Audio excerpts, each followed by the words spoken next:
And are they seeing it like that little bitty place?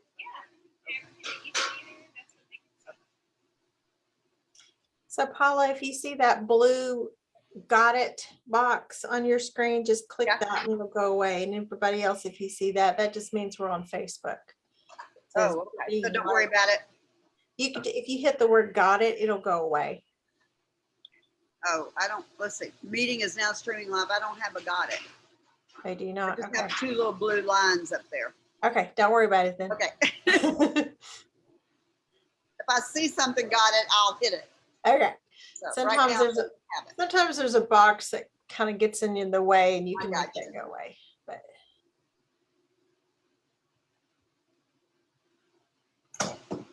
see, Jean is back with us and Ann West. Hi, Jean. Hi, Jean.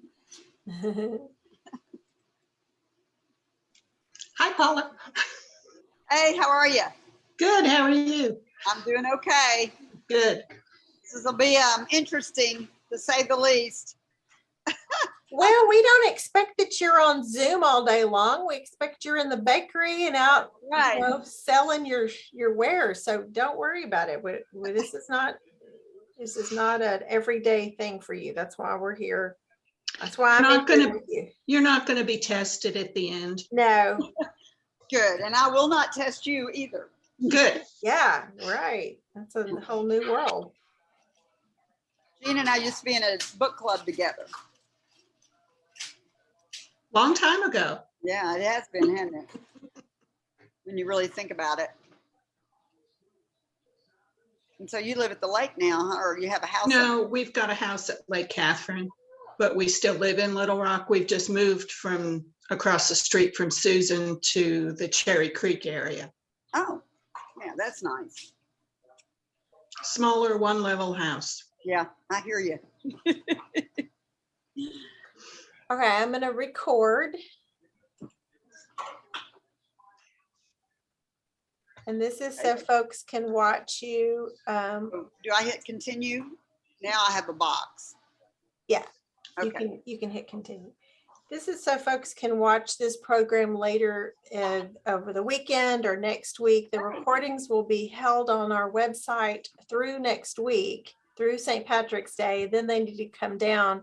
I'm saying this for everybody who's interested because we're getting ready for the spring term. I see Judy Robinson, Ginger, Bankston Bailey, Ann Luther are waving hi to you from Facebook. Hey, Ann.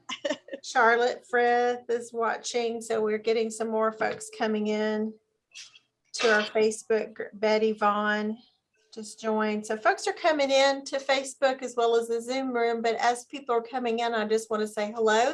This is the 8th week, which means our final week of the winter term at LifeQuest, and we've had a full online term. Y'all, this is the 7th term in a row that we have been online at LifeQuest. And just when we finally figured out how to do it and know what we're doing, we're going to go back to in-person. And we forgot how to do that.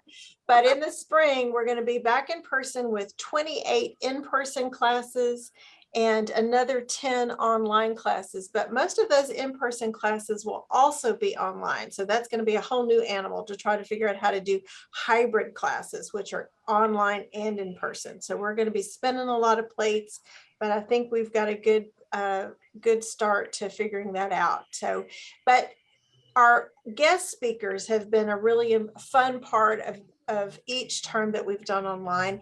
And I think we're going to keep most of those guest speakers online in the spring term because, like for today, Paula, instead of getting in her car and driving over to Second Presbyterian Church and being in person, we get to see inside her bakery. And that's been a really neat thing for us to be able to do with several of our guest speakers as we've been online, is to get inside their space and behind the scenes. We've done that in a bookshop. We've done that at the Stitch and Post and a few other places. So we have today, and I've stalled so I can bring some more folks on, but we have today Paula Dempsey with Dempsey Bakery. And, being on Zoom technology is not what she does every day. So we really appreciate you taking your time out at noon in the middle of your busy week to talk to Life Questers about you, how you got started with this, what it's been like during this pandemic, and what is gluten-free all about. So I'm going to turn it over to Paula, and thank you so much for being with Life Quest today. Hi, of course, I'm Paula Dempsey, and I decided to start this talk in the back where the real work is done. By the time I'm involved, I'm in the front of the bakery, which I'm going to move to that after I show you the back. But most people don't really know what goes on in the back of a bakery. And because we are a full service bakery, we have lots of really big equipment, but it's all still pretty manual. We don't have a bunch of machinery, and you know how you'll see the belts that put all the product out, and the machines that like measure it and weigh it and all that stuff. We still do everything from by hand. And so I hope I don't make you drunk, but I'm going to try to take my computer and just show you around the bakery a little bit in the back. The girls are working. So they have been here since, I don't know, between 4 and 5 this morning. They get here really early, and so they bake everything before we ever get here in the front, and then we have to cool it and package it. But it has to be baked and then cooled before we can even handle it. So they get here really early, and then they leave sometime between 12 and 1 or 2, just whenever they get finished with their day and prep for the next day. So hopefully I can do this smoothly and show you a little bit about the back of the bakery. So right now we have someone that is, where if I can find her, she's piping some little mini cherry pies, and then go around this way, and we have this ginormous oven that looks kind of, you can walk all the way in it. It's huge. And then of course the mixing stations and the big mixers and all that the girls are using. Because we are a gluten-free specialty bakery, all of our flours are shipped in, and you can see they just emptied a bunch. They're probably going to be making some flour blends to go in their big bins, so they don't have to measure it out every day. And then of course we have the cleaning and the sanitizer. And so that's really the biggest part of our bakery. And they're so efficient. They know what they're doing. Even during the holidays, we rarely had to do overtime because the girls are so efficient and good. I'm very proud of them. And then we have this big machine that's like an old-timey washer where they roll out the pie crusts and the cookies, and they have like little measuring. They can get the thickness so that it's uniform. That was a big purchase for us when we bought that, but man, has it saved so much time for the bakery. So anyway, so I'm just going to walk you through the front, and we do have people eating lunch today, and I wanted to be in the front, so you may, if you can't hear me clearly, let me know and I will move. But so then we have our little decorating station, and there's Danielle, if I can find her, and she's icing a cake. So we have all these colors and tips and all these things in our decorating station. And because we also are a soy-free and peanut tree nut free bakery, even our colors and everything that we use is all very expensive and different than a regular bakery. Now they still have dye in them, but they have no soy or preservatives in them. So we have to have those shipped in as well. And we can't use sprinkles, or we have to have certain kinds of sprinkles because of the soy that they put in sprinkles. So everything we do here is very measured and vetted. We vet every ingredient that goes in our bakery. And so then I'll show you real quickly, although you won't get a very good picture. But anyway, so we have a full retail bakery. We serve lunch every day from 11 to 2. And now I'm going to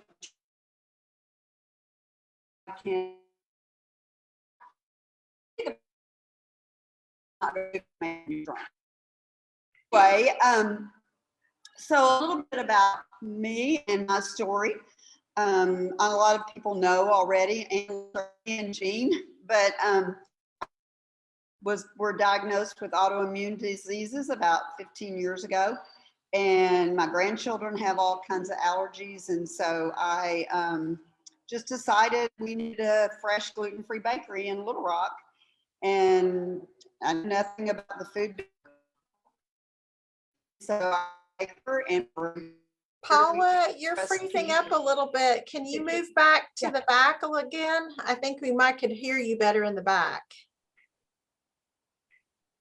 It's freezing up a little bit. Okay. So you can't really hear me in here? Is it for anybody else freezing up a little bit? Is it just, okay, so I think it was pretty smooth and we could hear you really well in the back. Do you mind going back there? No, no, no, not at all. I'm so sorry. That's okay. That happens. It just depends on where your Wi-Fi signal is. It's hard to tell. Yeah, well, that's true. And actually, I may just do it in let's try it in the decorator room. So because we're going to be making a lot of noise back. So, all right, is that better? Yeah, yeah, because it's right by the Wi-Fi. I didn't want to interrupt you, but I missed the piece about how you got started. What was your original reason? Yeah. Start that again. Okay. Sorry, y'all. So okay. About 15 years ago, my husband was diagnosed with a autoimmune disease, and that started us on our gluten-free journey because gluten, which is wheat, basically, triggered his autoimmune disease. And so anyway, we knew when the doctor diagnosed him, we were like, what is that? That's how much we knew at the time. But anyway, my grandchildren all have allergies and food intolerances. And so I just decided that we needed a fresh gluten-free bakery in Little Rock. So then I hired a baker for a year. We tested in his mother's kitchen. And then we would find something, a recipe. We thought, oh, this is really good. So then we would rent a commercial kitchen, and we usually used our church, and they would let us stay there all night and amp it up 20 times to see if the same recipe would work if it was, 20 loaves of bread instead of one. And so that was our journey. And then my husband and I owned this building that became vacant. So that's how we decided to put it in downtown Little Rock by the state capitol. Very random building. And for those of you that have lived in Little Rock a long time, this was the old Graham Blueprint building. And it was originally a car dealership, but I only really remember it as Graham Blueprint. And so anyway, we bought it from them several years ago, and then it was empty when I decided to do the bakery. So that's why it ended up here. Actually, it ended up being the perfect location. We don't have a lot of walk-in traffic, but we do get a lot of lunch traffic. That's why it ended up here. Actually, can you hear me there? I think we lost somebody. Oh, now you're gone. I can't hear you. I'm sorry, I was muted, but yes, I muted somebody else. Go ahead. Oh, good. Okay. I'm sorry. Anyway, so we've owned this building for a long time, so we decided just to put it here, and it ended up being the perfect location because we're right dead center in the state of Arkansas, and we have customers from all over the state. And so all we have to say is that 3 blocks from the state capitol, and everybody can find it. And when you have people coming in from, I don't know, Stuttgart and Cabot and Wynn or wherever they're coming from, they really aren't excited about going out west and all that traffic if they don't have to. And there is no traffic downtown very often, really. So it works out really well for just being for the whole state. And so that's sort of how we got started. And we are going on our 11th year at the bakery. And so it's hard to believe, isn't it? But it is. We started in 2011, and our business has increased every year. It's still not some huge business that you would think, but we're very busy, and we sell commercial bread to a lot of restaurants in the city so that people with food allergies can eat in restaurants with their friends and their children safely. And most of the restaurants in Little Rock anyway are very careful because we have so many customers that are mutual customers of theirs that they really demand that they're careful, and they've stepped it up and really try to make people safe when they eat in the restaurants. And we always keep a list on our website of our partners so people can look it up and then go where they know they can eat safely. And that list keeps growing. And then we sell commercial buns and bread to Cisco and to Performance Foods. And that was a lesson that took me a long time to learn, because their paperwork and all the things you have to do for them, it was very hard. And we'd fill out a form, and then we didn't even know the lingo, because most places that sell to those big distributors, they have people that just do that, and they know the lingo. And anyway, it was a challenge, but we plugged through it and we made it happen. And so we sell about 60 cases of buns and bread to both of those accounts about every 3 weeks. And then they distribute them to restaurants around the state, and then now maybe Memphis and Oklahoma. So we have grown a lot. Still, again, we're still just a small bakery. We have 8 employees, and every year. And then of course COVID hit, and I wanted to talk about it a little bit because I think it's interesting, and I think people don't really realize how complicated it's been for restaurants and businesses to handle this COVID mess. And so we're proud to say that we never really closed. We consider ourselves essential. Nobody ever argued with us, so nobody came down and said you're not essential. So at first we have big picture windows in front of the bakery. So we put a table in front of the windows, and we put our products on the table, and our customers would drive up and tell us what they wanted, and we would ring it up and hand it out the door. And that's kind of how we started when it was really, when they shut everything down. But in our world, people with allergies, they still need what we have. And they can't just run to the grocery store and get whatever loaf of bread is left in the store. They have got to have special bread and stuff like that. So we had all these cake orders, and of course, all that completely died. And so we weren't doing cakes anymore. So our business, it suffered probably about 30% when it first started. And but because we did get some of that PPE money or PPP money, we were able to work, but we only worked about 20 hours a week. And so, but I paid all my employees just like they were working full time. And so they all stuck with me. And so then, because we had so much time on our hands, we developed a lot of mixes for the bakery. So you can buy, say, a cornbread mix and go home and make it yourself. And so we had about 3 mixes at the time, and now we have like 13. And so when we create a mix or a product or anything we do, it takes 10 to 15 times to get it right. So that's very expensive to try to get things, to our standards. But people know that when they get it, it's to our standards, and they have success with even baking at home. And so that's how we used our time. And so everybody, was willing to do that for me.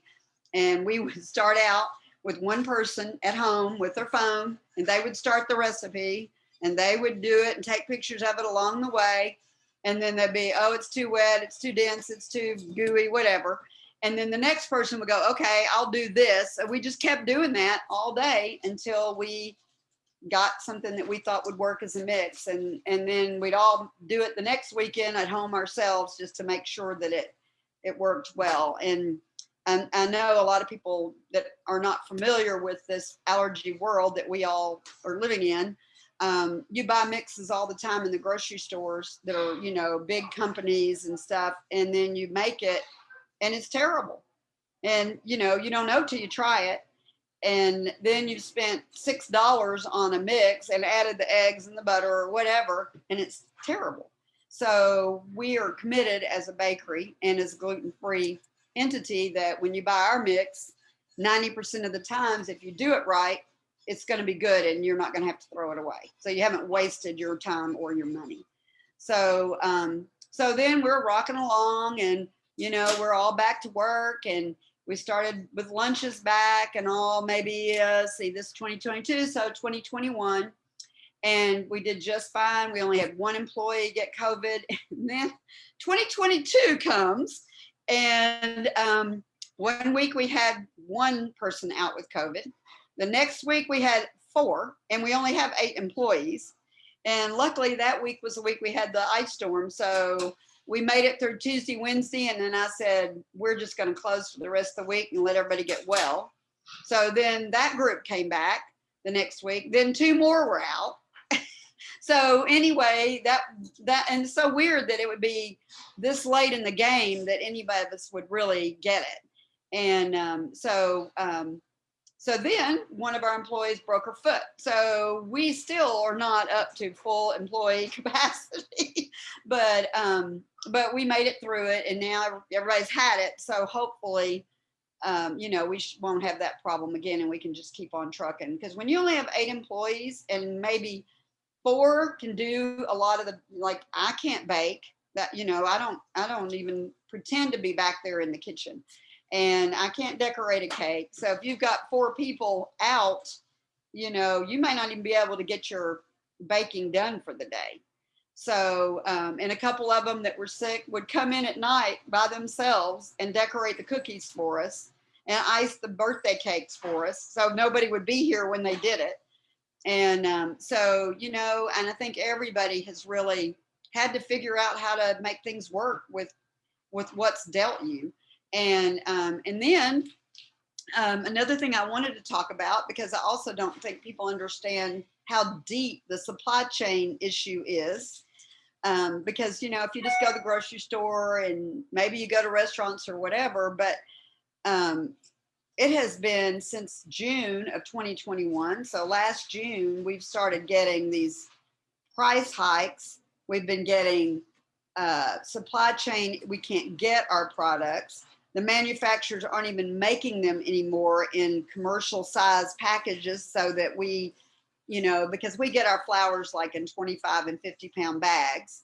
So some of our products right now are coming to us in 1 pound bags. So you can only imagine, if you're trying to open 25 little bags, how much trouble that is. But then not only is it a lot of trouble, it's very expensive. And I just went to get boxes yesterday, and you don't really, I never would think about packaging and all the things that go into any commercial business really, but certainly the food business. So I went to get our boxes that we have to put our bread in for our distributors, because it has to be in an exact size box. You can't change it because they calculate your space. And so it has to be exactly like you tell them you're going to deliver it to them. So the boxes just a year ago were $1.09 a box. When I went to buy them yesterday, they were $1.57. So that's just the box that you put the stuff in. So you add that, then you add your flowers that are like coming to you in retail sizes. And then you add, we have this film, that we roll on a sealer, it's like a cellophane, but it comes on a big old roll. And we don't have to order it, but maybe once a year, it's like this really big roll of film. And last year it was, I think, $80 a roll. This year when we ordered it, it was $180.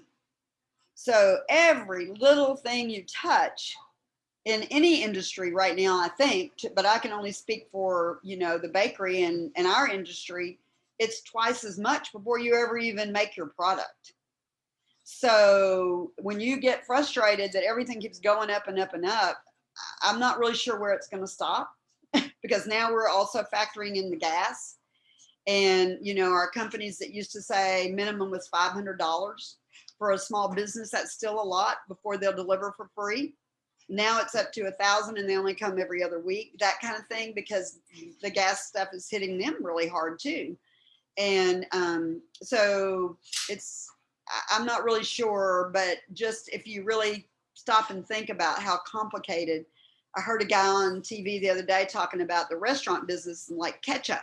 He said, you don't think about ketchup, it's not a big deal, but restaurants use the little packages of ketchup that you get with your food or whatever. And all of a sudden the order comes in that you got that week, no ketchup. Okay, well, then that restaurant, they have to have ketchup. They sell French fries. So they got to go out to some place and buy the big old barrel of ketchup if they can find it. And then they have to put it in something. So they have to go buy something to put it in. And, and we don't know even here, and I know restaurants don't, when stuff shows up or when it's not going to show up. And because we are so specialized, we really can't just go to a supplier and get some more flour or some more sugar. Everything has to be vetted. So we have boxed ourselves into a corner that most places kind of don't have to worry about. But that's the niche that I chose to be in, and so we keep fighting that battle. But it's a real challenge, and I don't know when it's going to change, or how that's going to happen, but it has been a lot more than people could ever realize. And then you got your employee situation. Well, that's true too. When you hear all this on television and the news, it's really true. We're looking for a couple of employees. We had appointments for 8 people one day and not one showed up or called. And any business that you talk to, if they're looking for employees, that's what they're dealing with. So it's just so, as my friend said, I can't even say the words that that you feel when you think people don't even call you and cancel. They just don't show up. But yeah, that's really, and I've had other people in totally not food businesses say the same thing. We've heard So, that. I want to see how she's coming on that cake. Is she still working on I it? think it's hey, Is it done? yeah, but I'll go. Can you bring that cake back so they can see it? The drizzle cake? Yeah, I guess so. That's all you've got, right? Oh no, you got a decorated one out there? I've got a decorated cookie cake for an order. Okay, but also can you have somebody get my cookies that are out there that I couldn't carry? They're on the table out. Yeah, and I'll bring it. I have some iced cookies that I actually put on the table that was not stable. So she's gonna go get those and show those too, because the one of the things with our bakery, or two really, decorated cakes and decorated cookies. That's what you're known for? Okay. Well, I was gonna ask you, and I'm so impressed that you produced as much for Cisco and the other distributor, all with 8 employees. Yeah. And they're not even all baking. Yeah. I cannot believe that. I'm so No, surprised. it's really, let me get a glove here, and I'm going to show you these cookies, because we do every season, whatever, the girls will come up with some beautiful creative cookies. Oh, okay. So Do your bakers have special training, or do you do that in-house? a couple of them actually are Pulaski Tech graduates, but when they come to the bakery, they have to be trained by us, because even gluten-free baking is different. And Yeah. so they have to learn how to do it the way we do it. Right. But decorators, we've had you have to have an experienced decorator. Right. You can't just, but our main manager now, who was a decorator, she learned all her stuff at Michael's, and she decorated cakes on the side. So you're going to have to hold those up closer to your face. Yeah, and then we I am. can I'm see just gonna them. get it out of the box. I don't want to. So this little cake here, let's Oh, see if I can beautiful. show you. Yeah. This is what we call a drizzle cake. And Uh-huh. the reason we call it that is because it's drizzle along the sides, and it's a chocolate cake. It's egg and dairy free, which is pretty amazing. And we keep these cakes all the time. You can walk in and get one almost every day at any time. And then we just put words on it. So they're small. They only serve about 6 to 8 people. They're a 6-inch cake. But that's something that we carry, because it's amazing how many people who have allergies still don't think to order a cake when they need one. So you're broadening just beyond flour allergies and gluten. Oh yeah, well, allergies, the too. bakery itself is gluten, soy, and peanut tree nut free, 100%. Wow. And we're actually certified with a national company as a gluten-free establishment, both manufacturing and the bakery. And that's been really a challenge. But because we sell to the bigger distributors, we had to be certified. Mhm. And so we have to do all the standard operating procedures. And, if we change a logo or a label or a cut, we have to get it all approved.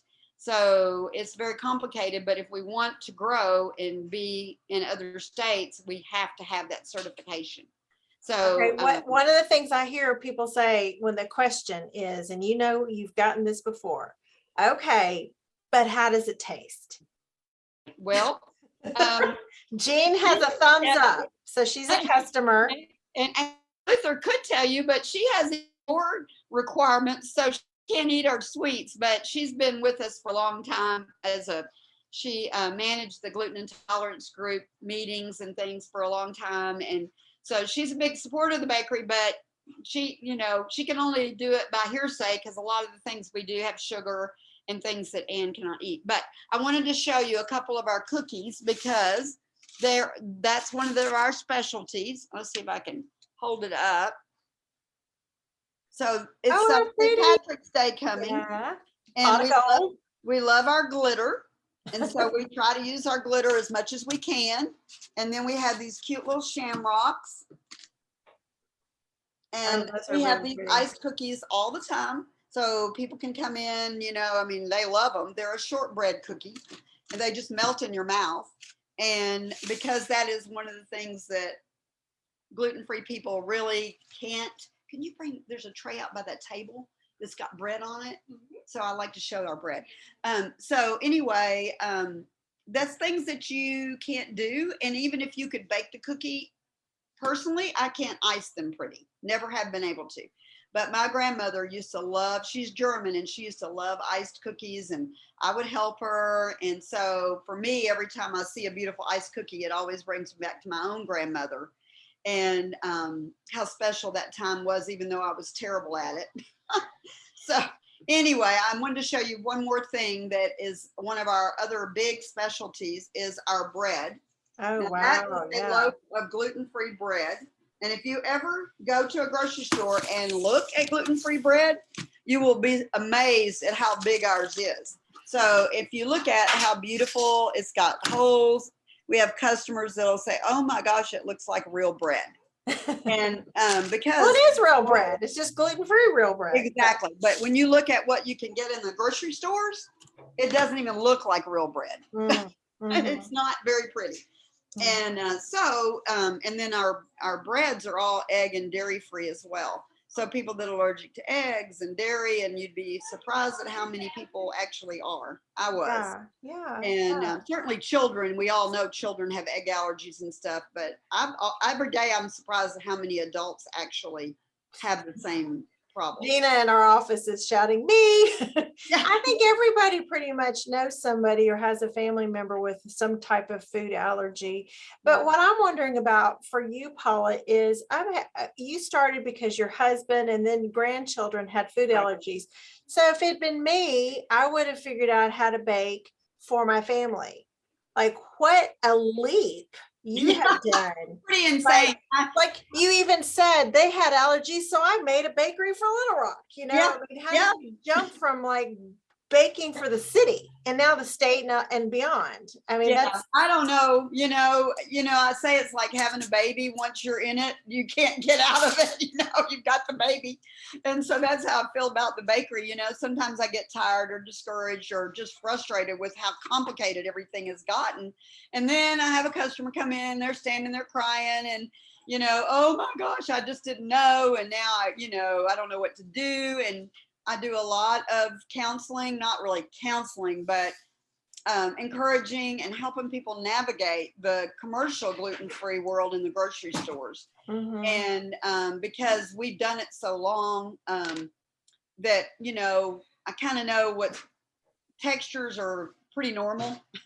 And so, we try to help people as much as we can so that they can, eat this way, because it's made people sick. And then somebody with an egg allergy or whatever, that's another. And it can be dangerous too. Jean, did you have a comment? I wanted to let you know I just sent you 3 emails with photos of cakes that Paula has posted on Facebook. Oh, good. Great. Thank you. Thank you. Thank you, Jean. You're welcome. And this presentation today, Paula, is on our public Life Quest of Arkansas Facebook page. It's open to the public, so you can see this. You can repost to your page, your presentation. It's open to anybody, and everybody can come and watch it. So we want to get the word out. This is we've highlighted some specialty businesses this term and our guest speakers, and so we want to spread the word. But I do think that's pretty remarkable. Industrious leap, to go from home baking to commercial baking without coming from a commercial baking trained background. Yeah. I've never even been in the food business, but it was important to me. And I watched my poor daughter-in-laws try to decorate a cake, and it'd take them a week, and the cake was terrible. And it just broke my heart, and it still does. And when I have children come to the bakery for the first time and they walk in there and they go, I can have everything, they're overwhelmed. They don't even know. They're just so happy. And I had a little boy in the other day, and they come a lot, but he wanted a sandwich, and we use a egg-free mayonnaise called Vegenaise. So, because we do lunch every day from 11 to 2. And anyway, he was in, and we carry a dairy-free cheese for the people that can't have dairy. And so we got him a little grilled cheese sandwich with dairy-free cheese, and it looks just like real cheese. So his mom called me over to the table, and she said, can you tell him that this is dairy-free cheese? He's so afraid to eat.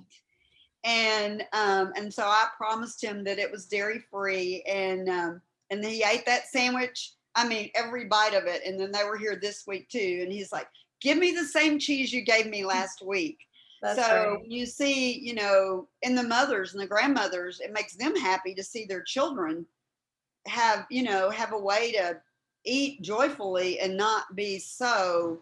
I mean, how would you feel if you were even an adult? It's pretty hard on adults when they go to a party or a reception and they look around and they're like, there's nothing I can eat here. Even though they know and they don't expect it, it's still like, part of the social thing is eating the food.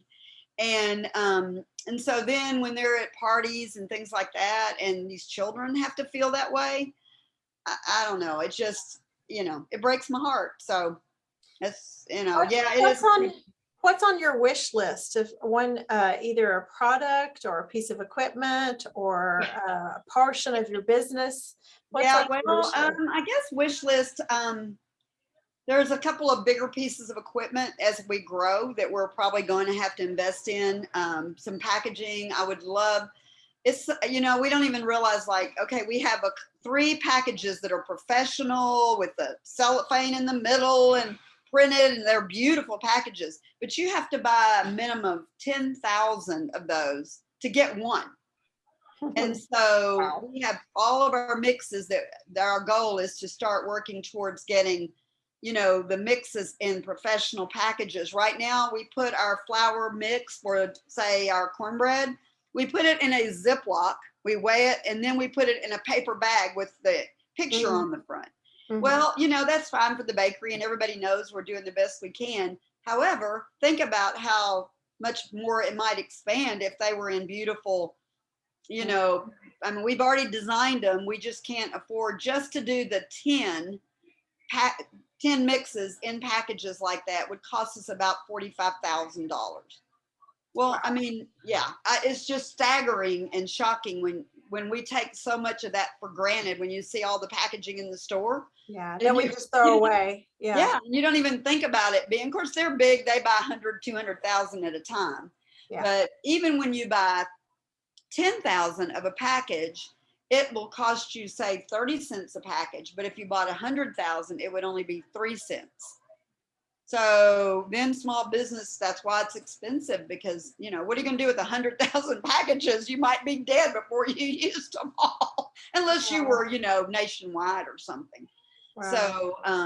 So, maybe this is a good thing for me talking about LifeQuest, is that it's keeping my brain fresh, even though it's really hard, because they say you got to exercise your brain. And that's why LifeQuest exists, so that, people of my age and whoever all's on there, retired people, can learn and keep their brain going.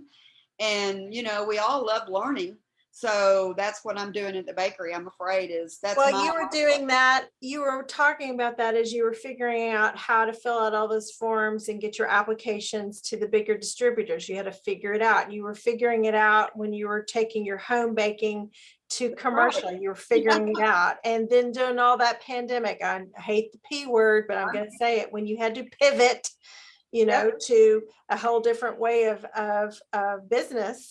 during Yeah. that pandemic and keep your employees employed and all that. You know, you had to figure it out. And there's just, yeah, you're definitely using your brain. I have lots more brains to help me, though. It's not just mine, but Yeah, you still, did. you know, I have one employee that was she's a mechanical engineer, and she was a quality control person for Johnson & Johnson and Maybelline.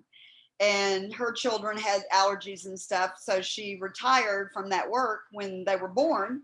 And so she's been with me. She was my daughter-in-law's best friend. And so she really is good at all that. And so she's kind of taken that on as her project. So together we figured out, but I can't take the credit for a lot of the brain work, even though I still have to use mine. You know, I have a lot of really helpful people. It comes down to you if your name's on the door, right? I want to read you a couple comments. Gail on Facebook says, I have a grandson with dairy and nut allergies. I really appreciate Dempsey Bakery. Dory says, Paula's cookies and cakes are delicious. And Ann Luther says, everything I have tasted from Dempsey Bakery is delicious. And so lots more comments coming in. And don't have any allergies, food allergies in my family, I have to say. So I have not for that reason, but those cookies are beautiful, and you got me at shortbread. So I'm going to have to try some. Well, and one of my friends works at a church, Susan, Jean, you know, anyway. And so they had some sort of a Mardi Gras party. So she decided to buy all of her king cakes from the bakery because one had this allergy, one had that. And because we did king cakes. And so she was telling Susan that she appreciated it so much because it made things so much easier for everybody. If they knew it came from Dempsey's, then they could eat it. And then the king cakes were also egg and dairy free. So even, you know, one of my theories is the bigger the umbrella, the more customers you can fit under it. Right. And so that's, you know. Keeping your specialty, though. I mean, I really appreciate your niche. You really feel a need. And as people start getting back out and, you know, Easter's coming up and we're going to have some nice weather after this next little cold spell goes away again, and people will be back together for Memorial Day and birthday parties and family reunions. And so you have something to offer. I know I have a wine and cheese coming up. And so I have a gluten-free friend, and being able to, you know, accommodate her is just a nice thing a nice and tasty thing to do. Well, and we have crackers that are, you know, gluten-free. That's what we have in the special pretty packages. And so, you know, you can use those crackers instead of regular crackers. They're Absolutely. really good. Everybody, you know, so it's much easier just across the board to accommodate. And locally made, and that is also important, supporting a local business. So what grocery stores in Little Rock can we find some of your, besides going to Dempsey Bakery down by the Capitol, which I know lots of people have seen? Your big red logo is very easily to identify. But where can we find you in Little Rock? Drug Emporium they have a special section in their freezer, and they restock it every week. And so they carry breads and cake and all kinds of stuff at Drug Emporium. And they have been such a really good partner of ours because they're consistent, and they buy frozen because they put it in their freezer. So they have helped us keep our freezer fresh as can be, because almost every week they clean out our freezer and take it to their freezer. Wonderful. And so they have more of the standard stuff, you know, that you might need, bread and stuff. But then we've expanded out to the Bramble Market out off of Ferndale Cutoff. Yeah, way out west. Then the Curve Market, which is out there by Scott. Okay. And they're the three that are more grocery store type things. And then, of course, we're in all kinds of restaurants with our bread. Brave New, The Root, Izzy's, Big Orange, Jimmy's, the Hubcap, the Pantry. So, and then we just expanded to, we were in Patty Cakes in Conway, and she carries mostly our cupcakes because she's a full service bakery. And when people come in and they have a special person come into their party, then they can just grab cupcakes from her. Yeah. And then there's a coffee shop called Doc's in Pickles Gap, and they just started carrying, and they're going to try to carry breads and things like that to draw people in to buy their coffee and get products from us. So we keep expanding. Well, good for you. That wears me out. Yeah, I know. It does me too. Trust me. I used to, when I started, I was 58. And it never bothered me. I'd work. And, when we first started, there were so many things we didn't think about, like who's going to wash all those pans and who's going to mop the floor. We never even thought about that, And the next thing you know, you're open, you're back there at 10 o'clock at night washing pans. And I was going to say you need to take some Life Quest classes, but you don't have time. Well, I will retire eventually. So I hope you come find us when you do. Does anybody have a question when we have about a couple more minutes, about 2 more minutes before we have to let her get back to work? Does anybody have a question or comment? Leanne, I know you do, but you're muted. Oh, yeah, right. No, I'm fascinated with your process and how much you have to figure out, and that's impressive. Did you end up hiring someone to do the bookkeeping, or is that part of Well, what you do? one of my dear friends who worked for us in another business that we had that already worked for us for 10 years, she has another job, but she does my books for me and keeps up, pays the checks and the bills, and so that we don't, I could do it, but no way, I wouldn't be as good as her, and I just don't have the time. So we just pass it off to her, and she does it on the side for me.